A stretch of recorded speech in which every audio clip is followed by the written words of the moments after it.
Hey, bonjour tout le monde, alors j'espère que vous allez bien, j'espère que vous êtes en forme aujourd'hui, nouvelle vidéo dédiée à OpenSense, et dans cette troisième vidéo dédiée à OpenSense, on va s'intéresser à utiliser l'installation qu'on a réalisée lors de la vidéo précédente.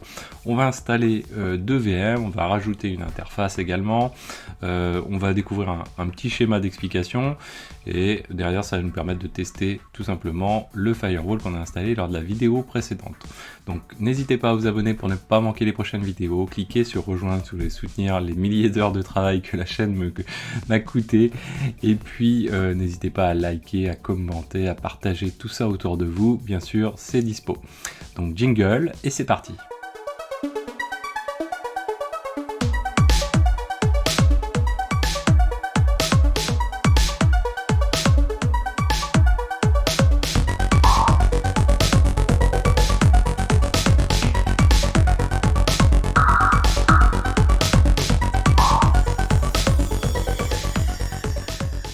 Alors c'est parti, donc du coup ce qu'on va faire, on va se refaire un petit schéma. À l'heure actuelle, on va se mettre comme ceci peut-être, on va se faire un petit schéma avec Excalibro tout simplement. Ici on va dire que c'est notre OpenSense. Alors on va se mettre en mode comme ceci, voilà. On va y écrire, ici on va dire c'est notre firewall finalement, voilà.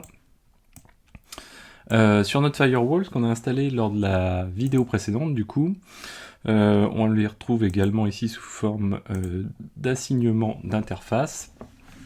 On retrouve EM0 qui est le WAN, donc qui permet l'accès de l'extérieur finalement, qu'on peut représenter comme ceci. Donc on va dire c'est EM0, et pour nous ça correspond finalement à la NAT interface, quoi, via VirtualBox. Et qu'on a appelé également, donc qui est le WAN d'un point de vue réseau pour notre firewall. Donc ça, on le met en minuscule, voilà, comme ceci. Donc ça, c'est ce qu'on a de présent ici.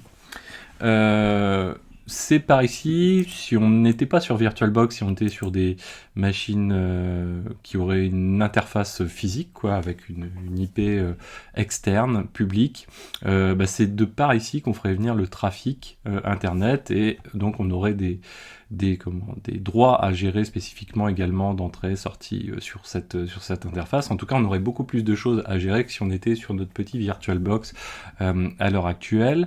Derrière aussi, si on était dans ce cas de figure là, on aurait besoin d'accéder du coup à notre interface, et ce serait de par ici que viendrait finalement notre accès que l'on retrouve ici dans notre interface graphique. Là en l'occurrence, nous, tel qu'on l'a installé lors de la vidéo précédente, ça a été un petit peu vite, on a utilisé donc EM0, EM1 du coup, comme première interface qu'on a installée, et de fait, ça a installé, si vous vous souvenez,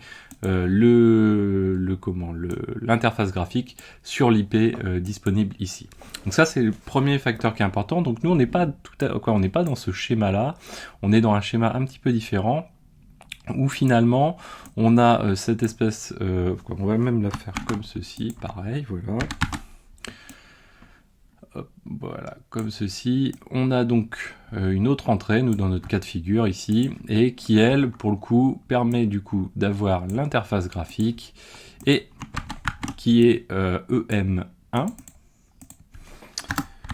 et qui n'est pas un WAM, pardon, mais qui est du coup, alors nous on l'a nommé, donc c'est un LAN, mais on l'a nommé VBoxnet 0. Donc, VBoxnet 0 ici. Et du coup, ça porte le même nom dans VirtualBox. 0, si je ne mets pas de nombre, ça va poser un problème. Voilà, comme ceci, on est de cette couleur-là, et ici. Donc ça, c'est celle qu'on retrouve ici. À côté, du coup, nous, on avait installé aussi une autre interface, VBoxnet, donc sur EM2, donc l'interface côté système d'exploitation de notre firewall OpenSense, donc FreeBSD. Et on avait VBoxnet 1 ici, donc qui est une autre interface finalement, avec un autre réseau dédié également, comme ceci, ici, comme ceci. Et lui qui va nous permettre de gérer notre petit réseau. Là on était en... Alors on peut rajouter le range d'IP, ici on est en 198 192, pardon. Décidément, 192.168.56.0/24, on va dire sur cette partie-ci. En l'occurrence, c'est le point 3 qui est utilisé plutôt. On peut mettre le point 3 directement, comme ceci. Hop, avec sa petite couleur. Et puis en dessous, ici, nous on est sur 192.168.57.3. Donc voilà la situation actuelle que l'on a. Donc voilà sa situation. Ici c'est un LAN, ici c'est un LAN, ici c'est notre WAN qui fait office de NAT, qui est monté sous forme de NAT, et derrière qui malheureusement avec VirtualBox ne nous permet pas de reproduire ce que je vous disais avec l'accès à l'interface graphique, puisque nous on y accède finalement par une IP interne qui est celle-ci. Donc nous ce qu'on va faire aujourd'hui, première chose, c'est qu'on va rajouter une interface. Donc on va rajouter une interface ici, on va dire, comme ceci. On va lui trouver son petit nom. Hop, elle va avoir un EM3, je pense. Donc on va lui faire son petit nom. Tiens, voilà, on va le faire au fur et à mesure. Donc là, ce qui est intéressant à voir, c'est tout simplement... Alors, elle est déjà rajoutée, dommage. Alors, on va faire autrement. Hop, ici. Donc là, ce qu'on peut faire, donc moi je vais juste l'enlever. Donc ce qu'on va faire, on va stop, fermer, éteindre, extinction, voilà. Hop, comme ceci, juste pour essayer de reproduire le cas si on partait un petit peu de zéro. Donc notre réseau, on a donc sur notre firewall nos adaptateurs 2 et 3, 1, 2 et 3, et nous on va rajouter un adaptateur supplémentaire qui est le VBox 19 là en l'occurrence. Alors on peut en créer un autre, ouais tiens on va en créer un autre. On va se rendre dans fichier ici, gestionnaire de réseau et de hôte. Et là vous voyez, j'en ai déjà beaucoup, c'est tout ce qu'on voit avec Vagrant, ça en génère et je ne clean malheureusement jamais, on va dire. Donc je clique sur créer, par exemple ici, ça crée la 34. Et la 34, vous voyez, qui m'a affecté une IP, mais qu'on peut aller modifier ici, un range d'IP finalement. Donc 192.168.90.1 avec un masque donc, qui correspond à un /24 ici. Donc nous, ce qui va se passer, donc déjà on connaît VBoxNet 34. Donc on va avoir VBoxNet 34 ici. Et son IP, on a dit que c'était 90. Et nous, ce qu'on va faire, on va rester sur la point 3. On va rester sur la point 3, comme ceci, de manière à garder à peu près les mêmes choses qu'on avait jusqu'ici. Alors on peut changer un petit peu les couleurs, voilà, toc, toc et toc. Donc, derrière, on est comme ceci. Donc nous, ce qu'on va faire, on va rajouter la 34, on va redémarrer notre machine, donc on va aller ici dans configuration maintenant. On va aller dans réseau, dans la 4e interface, on coche activer le réseau et on va chercher la 34. Donc la 34, elle doit être ici, voilà. Ok. Ici, on retrouve notre adresse MAC. On va passer, plutôt que de passer par la CLI qu'on a déjà fait, on va passer par l'interface graphique pour configurer justement notre interface, la signer et la configurer.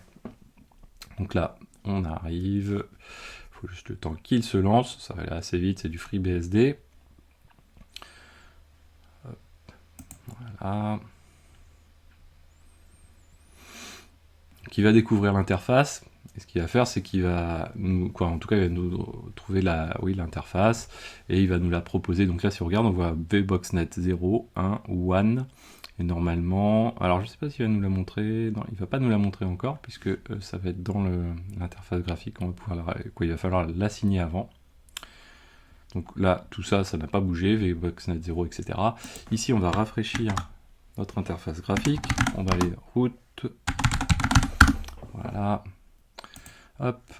Donc, désormais, ce qui se passe, c'est que on a une 3e interface qui existe, vous voyez, en BB28 à la fin.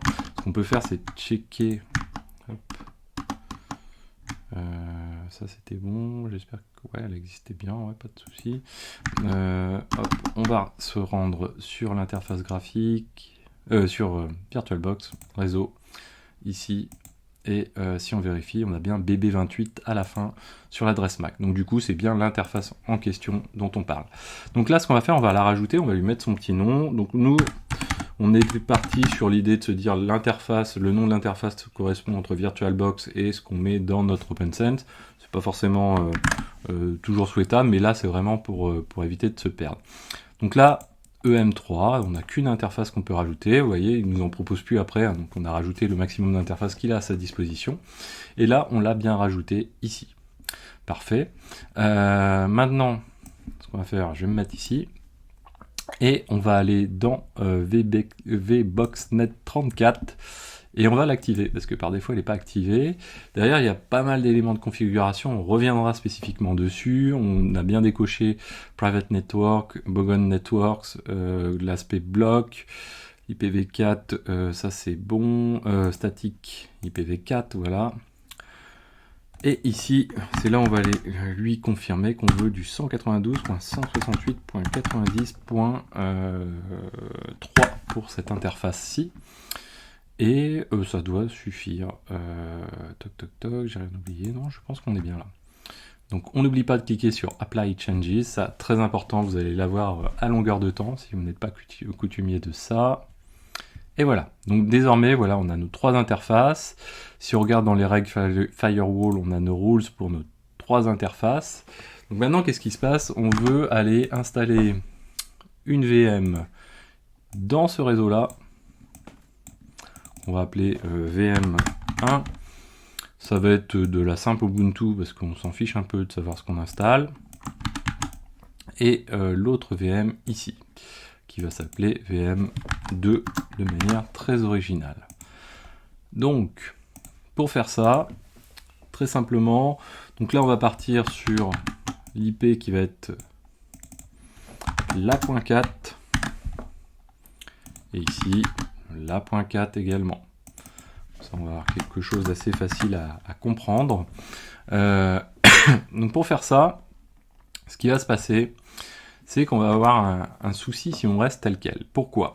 Parce que par défaut, pour l'interface de l'interface, l'interface de l'interface graphique, en tout cas par laquelle il est servi, c'est-à-dire celle-ci, par défaut, OpenSense, lui, pour nous permettre d'accéder à l'interface graphique, nous a créé les règles firewall qui nous permettent d'accéder à cette interface graphique. C'est-à-dire que si on va sur VBoxNet, les rules de VBoxNet 0, vous voyez qu'on a bien des choses qui sont en entrant ici pour de l'IPv4. Ce qu'on peut faire, c'est aller regarder comme ceci. On a bien du pass. Donc on verra la création de règles, un petit peu comment ça marche tout ça. Mais sur VBoxNet 0, en in, en entrant, sur l'interface, donc on se situe ici. Ça c'est hyper important de se représenter où est-ce qu'on est situé.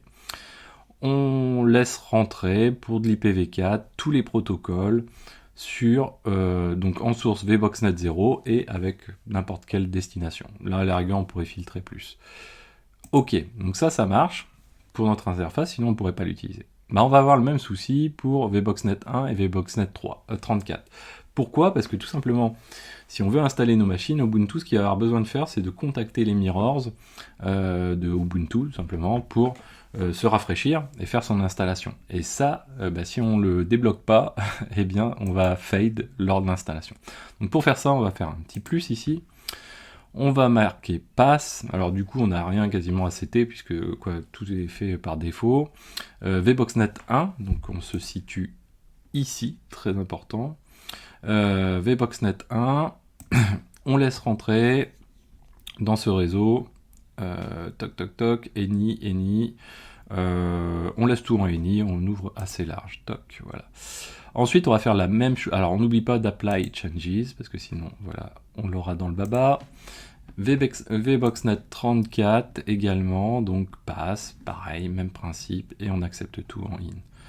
Alors, il est plutôt recommandé d'utiliser que des règles in, pas de règles out, en tout cas limiter au maximum les règles out, qui peuvent rendre les choses un peu plus complexes. Donc là, on est prêt, côté Firewall, à installer nos deux machines. Donc ce qu'on peut faire, ce que je vous invite à faire, moi je l'ai déjà fait, vous allez faire download Ubuntu server, toc ici comme ceci, get Ubuntu server, vous cliquez sur download, vous allez récupérer une image ISO, et ensuite on va se lancer sur VirtualBox. Donc là on va créer deux machines, donc on va créer deux nouvelles machines, la VM1, ici, donc on est sur du Linux, 64, suivant. Ensuite, 512, ça pourrait suffire même, mais on va aller sur 1024, pardon. Suivant, suivant, suivant, suivant, et on va passer à 16 pour être sûr de ne pas avoir de soucis. En voici une, du coup, de machine. On va finir sa configuration avant. Ce qu'on va faire, c'est qu'au niveau du réseau, on ne va pas utiliser de NAT, mais on va utiliser donc le réseau host privé de manière à être complètement calfeutré dans notre réseau et ne passer que par le firewall en question. Là, on est sur VBoxNet 1. Donc, on est sur VBoxNet 1 et ce qu'on va faire, on va venir aussi lui rajouter en stockage et sur le DVD, en tout cas, on va lui monter l'ISO en question. Donc, l'Ubuntu qui est là, vous allez pouvoir aller la chercher directement. Moi, elle est déjà présente parce que je m'en suis déjà servi. On va dire OK et on va démarrer la machine. Donc on démarre la machine. Pendant ce temps-là, ce qu'on peut faire, c'est commencer à monter la deuxième. Alors on va rester d'abord, voilà, on va juste cliquer ici sur Try to Install.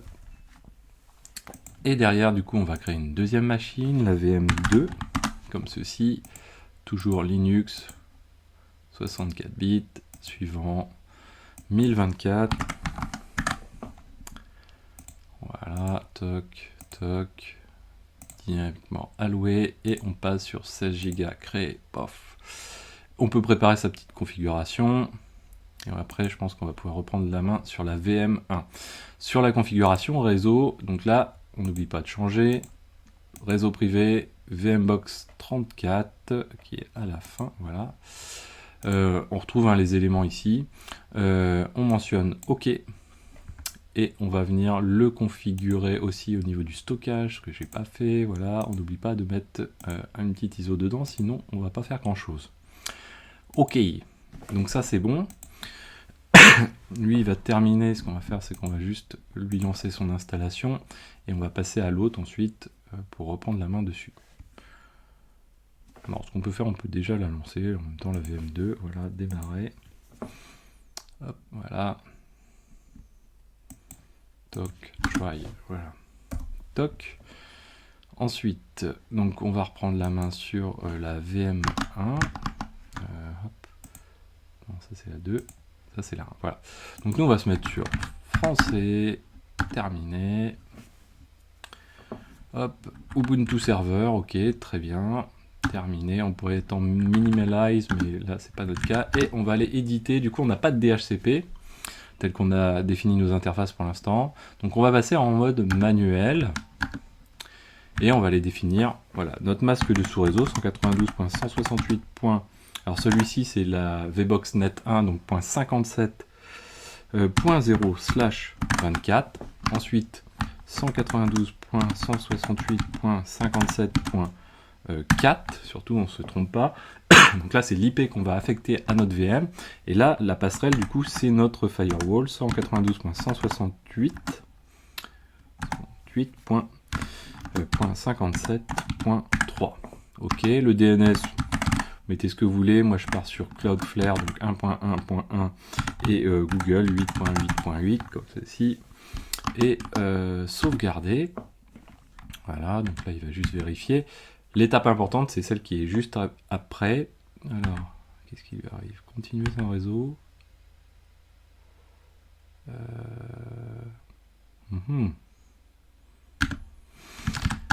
Qu'est-ce que j'ai loupé? La passerelle, elle doit être bien setée normalement. Est-ce que je suis bien sur le bon réseau? Périphérique, réseau, réglage réseau. VBoxNet 1, oui, VBoxNet 1, ça devrait être pas mal. Donc là, 192.168.57.3. Ok, 1.1.1.1, on va en mettre juste un, c'est pas grave. Sauvegarder. pourquoi il ne prend pas? Ah bah voilà, terminé. J'ai dû me louper sur la passerelle. Peut-être que vous le verrez dans la vidéo, je ne sais pas. Donc là on met terminé, terminé. Et c'est là où on va voir si notre règle firewall passe bien. Je crois que j'ai bien fait le apply 1 ou 2. Ah, j'ai pas fait le apply à celui-ci. Hop là, voilà. Sur la 34, mais c'est pas grave. Au stade où on était, c'est pas grave. Et là, du coup, vous voyez qu'on atteint bien archive.ubuntu.com. Donc du coup, ça veut dire qu'on a bien un accès Internet. Donc du coup, on peut continuer. Il n'y a pas de souci. Continuer sans mettre à jour. Nous, on s'en fiche un petit peu à notre stade. On va pas faire de LVM, etc. Voilà, terminé, terminé, oui, continuer. Ici, voilà, on va nous appeler comme ceci. On est sur la VM1. Mon user, c'est ça. Et voilà, donc terminé. Et là, du coup, continuer. On veut du SSH serveur. Terminé. Et on veut rien d'autre. Terminé. Et là, il va faire l'installation de la VM1. Maintenant, on va passer à la VM2 de l'autre côté. Hop, ça va être celle-ci, voilà. On va virer la petite, voilà, la petite bête qui est là. Français. Français. Et là, donc, on va continuer donc Ubuntu Server. Et on va redéfinir toujours notre fameuse interface. Cette fois-ci, toujours en manuel. Et 192.168.90.0/24. Ensuite, l'adresse 192.168.90.4 qu'on veut lui attribuer. Et donc, notre firewall 192.168.90.3. Et puis, on va lui mettre, comme tout à l'heure, Cloudflare en DNS. La passerelle est bonne cette fois-ci, sauvegardée. Je sais pas ce que j'ai. Ah voilà, tiens. Ah, j'ai peut-être été trop vite tout à l'heure. Si ça se trouve, il était bon, il a peut-être mis un petit peu de temps juste. Terminé, terminé sur le proxy. Et là, on va voir également si le réseau passe bien dessus. Alors, il essaye de contacter archive.ubuntu.com. Je crois en .fr d'ailleurs au début. Alors, mirror location. Normalement, ça met un tout petit peu de temps, ça devrait pas tarder à arriver.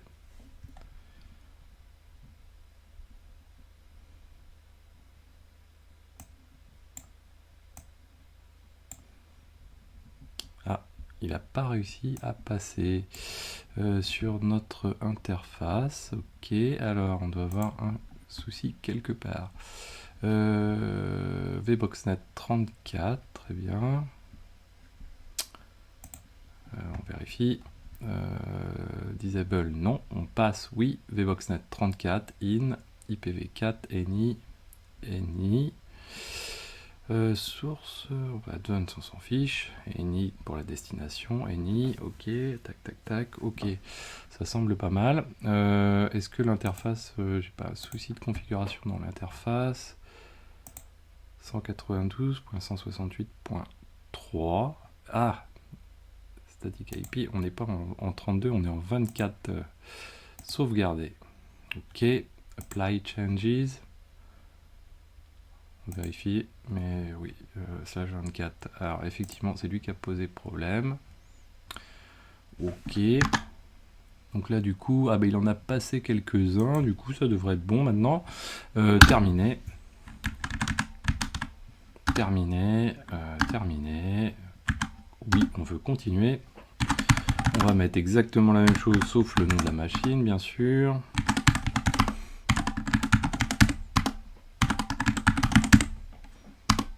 Terminé. On ne veut pas d'Ubuntu Pro, zut, voilà. Continuer. On veut du SSH, nous. Et voilà, donc il est parti dessus. Il ne m'a pas proposé l'ensemble de la liste comme tout à l'heure, là, sur les micros qu'à vitesse, etc. Je sais pas pourquoi, bizarre. Ok, donc l'autre machine, elle doit être installée maintenant. Installation terminée, du coup là on peut l'arrêter. On va faire éteindre pour juste enlever l'ISO. Donc sur la VM1, on peut le faire déjà, voilà, la VM1, on se trompe pas, sinon on a un souci, mais bon ça, je pense pas qu'il nous le permettrait. Ici, voilà, on va juste cliquer ici pour supprimer l'ISO. Et on peut la redémarrer du coup, la VM1. C'est parti. Voilà. Alors ce qui est cool, c'est qu'on va pouvoir la tester à partir de notre terminal qui pour notre machine qui est à l'extérieur, puisqu'en fait on est aussi dans le réseau, puisque l'IP.1 de chacun des réseaux, c'est finalement notre laptop. Donc du coup, ça c'est un peu l'avantage du coup de VirtualBox. Donc du coup, si on veut faire du SSH, on peut le faire même directement sur ces VM là. D'ailleurs, si je traîne pas trop, on aurait pu voir le ping qui se débloquer, par exemple comme ceci. Voilà, on va faire hop, voilà. Et là, si je fais un ping de 192.168.57.3, bon, on ping déjà. Dommage, j'arrive trop tard. Ce qu'on va faire, on va faire un SSH. Zavki arrobase comme ceci. Alors il faut juste le temps qu'il en arrive au SSH quand même. Ouais, parce qu'il joue un petit cloud init puisqu'il est en train de boucler son installation, on va dire. Est-ce que la VM2 pendant ce temps-là, elle n'a pas encore terminé, mais ça ne devrait pas tarder. On va revenir ici, voilà. Ah ouais, je suis sur la 3, mais c'est pas la 3, c'est la 4, nous. Je suis bête. Voilà, on va faire le petit clean parce qu'on a déjà utilisé ces IP, voilà. 4, voilà. Et ouais, cool. Donc si on regarde ici, on a bien notre IP et on a bien quelque chose qui fonctionne. Ensuite, si on fait un ping sur 192.168.90.4 cette fois-ci, donc là ça répond déjà, mais on est sur l'ISO, donc c'est pas encore le moment venu. Installation du système, il n'a pas fini. On va laisser terminer, ça va prendre quelques secondes. Installation toujours en cours. Et derrière, ouais, on fera autre chose juste après, si j'y pense. Que dire d'autre? Ben voilà, c'est plutôt cool, hein, vous avez vu, pour rajouter cette interface. Donc du coup, on va juste attendre que ça se termine. Il y a pas mal de petites choses où on peut... voilà, là, on a une meilleure vision de l'aperçu des interfaces, finalement, donc avec leur nom à chacune, les ranges de chacune. Donc là, on se rend dans Overview de interface ici. On peut aussi, on verra, remettre en forme la partie dashboard ici, puisque vous voyez qu'on a des widgets. On peut réorganiser, supprimer des éléments, en rajouter très facilement derrière. On peut mettre par exemple l'usage CPU. On peut mettre aussi traffic, donc du coup on va avoir l'utilisation des cartes réseau, save setting pour les avoir pour de vrai. Voilà, donc ici on retrouve notre CPU. Et on doit pouvoir, voilà, déplacer les éléments comme ceci. Donc voilà, on peut faire un truc genre comme ça. Hop, genre on peut le mettre ici. Voilà. Du coup on retrouve quelque chose comme ceci. Save. Voilà. Donc là il faut juste le temps qui entre guillemets qui scrape, j'allais dire, mais donc il récupère ses métriques. Voilà, ça y est, c'est en train de s'afficher tranquillement. Après, on n'a pas forcément besoin de tout non plus ici. Hein. Ça, par exemple, on peut le réduire, on peut save. Vous voyez, hein, donc il garde en mémoire aussi ce qui a été réduit, pas réduit, etc. Derrière lui, il doit avoir fini sa petite installation, le copain. Voilà, installation terminée. Du coup, hop, OK, éteindre la VM2. J'ai pas fait attention, mais je crois que c'était bien la 2. Yes. Donc, configuration, stockage.